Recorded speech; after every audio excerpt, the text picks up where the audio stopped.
Luxury gold తక్కువ ధరలో Mukunda jewellery factory outlet. No making charges. గత కొన్ని రోజులుగా వరుసగా పెరుగుతూ రికార్డు స్థాయికి చేరుకున్న బంగారం వెండి ధరలు ఇప్పుడు కాస్త తగ్గుముఖం పట్టాయి. వరుసగా రెండో రోజు ధరలు పడిపోవడంతో మార్కెట్లో కొంత శాంతి నెలకొంది. ఇటీవలి కాలంలో పశ్చిమాసియా ఉద్రిక్తతలు, అంతర్జాతీయ మార్కెట్లో అనిశ్చితి పరిస్థితుల కారణంగా బంగారం ధరలు ఒక్కసారిగా ఎగిసిపడ్డాయి. ఒక దశలో పసిడి ధరలు ఆల్ టైమ్ హైకి చేరువవుతూ 2,00,000 రూపాయల మార్కును తాకేలా పెరిగాయి. వెండి ధరలు కూడా అదే ధరలో దూసుకెళ్లి భారీ స్థాయికి చేరుకున్నాయి.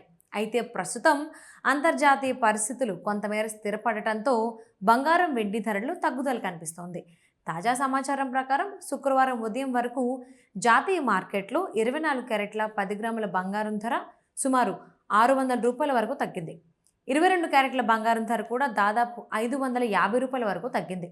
వెండి ధర కూడా స్వల్పంగా పడిపోయి కిలోకు సుమారు 100 రూపాయల తగ్గుదల నమోదైంది. ప్రస్తుతం హైదరాబాద్, విజయవాడ, ముంబై, బెంగళూరు, కోల్కతా, కేరళ వంటి నగరాల్లో 24 క్యారెట్ల 10 గ్రాముల బంగారం ధర 1,52,950 రూపాయల వద్ద కొనసాగుతోంది.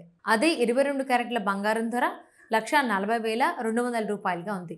ఢిల్లీలో 24 క్యారెట్ల బంగారం ధర 1,53,100 రూపాయలు కాగా 22 క్యారెట్ల ధర 1,40,350 రూపాయలుగా నమోదైంది.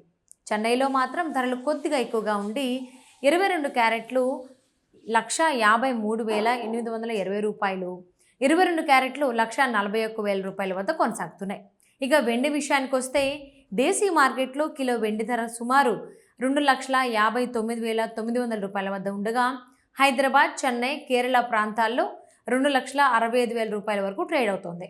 మొత్తం మీద గత కొద్ది రోజులుగా ఆకాశానంటిన బంగారం వెండి ధరలు ఇప్పుడు కాస్త తగ్గడం కొనుగోలుదారులకు మంచి అవకాశం అనేలా కనిపిస్తోంది. అయితే అంతర్జాతీయ పరిస్థితులపై ఆధారపడి ధరలో మళ్ళీ మార్పులు ఉండే అవకాశం ఉందని మార్కెట్ వర్గాలు చెబుతున్నాయి.